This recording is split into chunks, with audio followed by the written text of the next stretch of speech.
Hello my dear friend, welcome to our channel. প্রত্যেকটা মানুষ যারা সেলস মার্কেটিং প্রফেশনে রয়েছেন, কেউ হয়তো কোনো ডিস্ট্রিবিউটার, কেউ হয়তো কোনো বিজনেস পার্সন, কেউ হয়তো কোনো বিজনেস ওনার, বা হয়তো কোনো সেলফ এমপ্লয়েড পার্সন, প্রত্যেকেই চান তার সেলস বাড়ুক। বাট সেলস বাড়ার জন্য নিউ টেকনিককে তো অ্যাপ্লাই করতে হবে, ইমপ্লিমেন্ট করতে হবে। ওটাকে তারা না করতে চান না, বা হয়তো জানার চেষ্টাই করেন না। যদি আপনি নিউ টেকনিককে অ্যাপ্লাই না করেন, নিউ প্রসেসকে যদি ইমপ্লিমেন্ট না করেন, কি করে আপনার সেল বাড়বে? How it's possible? সম্ভব নয়। My dear friend, psychological AR টেকনিকের ব্যবহারের মাধ্যমে না আপনি আপনার না হওয়া সেলকেও হইয়ে ফেলতে পারেন। আপনি ঠিক শুনছেন। কিভাবে এটা করবেন সেটাকে আমি step by step total discussion করব। সাইকোলজিক্যাল এআর প্রসেস কি বা এআর টেকনিক কি, তার বেনিফিটস কি কি রয়েছে, সমস্ত যেরকম আমি আজকে ডিসকাশন করব। আমি একটাই রিকোয়েস্ট করব, ফুল ভিডিওটা আমার সঙ্গে থাকুন, স্টেপ বাই স্টেপ আলোচনাগুলোকে নোট ডাউন করুন। কোথাও বুঝতে অসুবিধা হলে অবশ্যই কমেন্ট করুন, আমি কমেন্টও কিন্তু রিপ্লাই করব।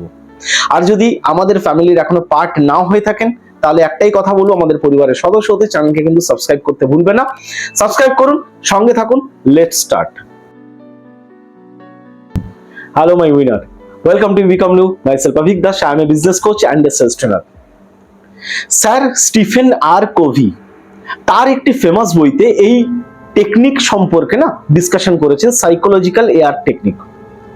7 হ্যাবিটস অফ এফেক্টিভ পিপল, এই বইটিতে তিনি টোটাল ডিসকাশন করেছেন এই পয়েন্টটাকে নিয়ে, কিভাবে এই টেকনিকের ব্যবহার হয়। ওনার জায়গা থেকে উনি এই টেকনিকটাকে যেভাবে ওখানে তুলে ধরেন, আমি আপনাকে সেটাই আলোচনার মাধ্যমে নিয়ে আসছি।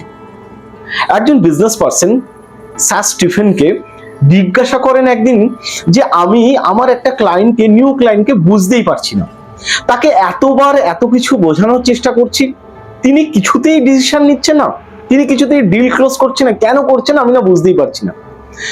ওটা শোনার পর স্টিফেন আরেকবার ওনাকে বলে কি আপনি কি বলছেন, আরেকবার রিপিট করুন। উনি সেম কথাই বলেন কি আমি আমার নিউ ক্লায়েন্টকে অনেকবার বোঝানোর চেষ্টা করছি, বাট আমি বুঝতেই পারছি না যে উনি কেন আমাকে বুঝতে পারছে না। তো ওটা শোনার পর স্টিফেন তখনই ইন্ট্রোডিউস করে সাইকোলজিক্যাল এআর প্রসেসকে। তিনি বলেন যে আপনি একটা কথা ভাবুন, আপনি এই ঘরের মধ্যে আলোচনা করছি, এই ঘরের মধ্যে যদি এখন এয়ার পাস বন্ধ হয়ে যায়, মানে এয়ার একদম বন্ধ হয়ে যায়, ক্লোজ হয়ে যায়, আমি কি আলোচনা করতে পারবো? ওটা শুনে ওই বিজনেসম্যান বলে না, সেটা তো সম্ভব নয়, কিভাবে আমরা আলোচনা করব? তখন উনি বলেন যে আলোচনা করতে পারবো না। তার কারণ কি? তার কারণ হচ্ছে এসেনশিয়াল নিড হচ্ছে এয়ারের এসেনশিয়াল নিডটাকে যদি আমার ফুলফিল না হয়, আমি কিন্তু আলোচনা করতে পারবো না আপনার সঙ্গে। আপনিও সেম।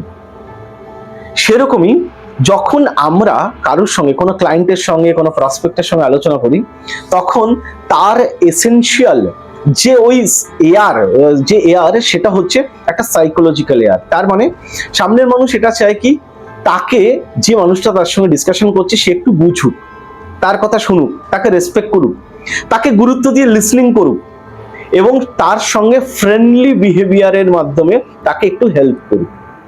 এটাই হচ্ছে তার কাছে একটা সাইকোলজিক্যাল এয়ার পাসের মতো, যেটা না পেলে না উনি কোনো ডিসিশন নিতে পারে না। আর আমাদের জায়গা থেকে আমরা কি করি? আমরা আমাদের কথা বলতে, আমাদের ফ্যাসিলিটি বলতে, আমরা আমাদের প্রোডাক্ট বা সার্ভিসকে সেল করতে এতটাই ব্যস্ত হয়ে যাই, সামনের মানুষটার সঙ্গে না আমরা ওই কানেকশনটাই তৈরি করি না। তার মনে ওই যে সাইকোলজিক্যাল এয়ার, ওটাকে পাসই করি না, তার ফ্রেন্ড হই না, তাকে রেসপেক্ট করি না, তাকে মন থেকে বোঝার চেষ্টা করি না, অল টাইম মাথায় সেল সেল সেল ঘুরতে থাকে। তো ওই প্রসেসটাকে যদি আপনি অ্যাপ্লাই করেন, দেখবেন নিউ ক্লায়েন্টটাও কিন্তু ম্যাচিওর হবে। আপনি এই প্রসেসটাকে অ্যাপ্লাই করুন, অ্যান্ড যখন উনি ওই প্রসেসটাকে অ্যাপ্লাই করা শুরু করেন, তখন আস্তে আস্তে কিন্তু এই যে প্রসপেক্ট ছিলেন, তিনি কিন্তু ম্যাচিওর হওয়া শুরু হয়। তো দেখুন, এই যে প্রসেসটা না, এটাকে কিন্তু আপনি আপনার সেলসের কাজে যদি ব্যবহার করেন, আপনার সেলস টেকনিকে যদি অ্যাডিশন করেন, আপনার না হওয়া অনেক সেলও আমি 200% গ্যারান্টি দিচ্ছি হয়ে যাবে।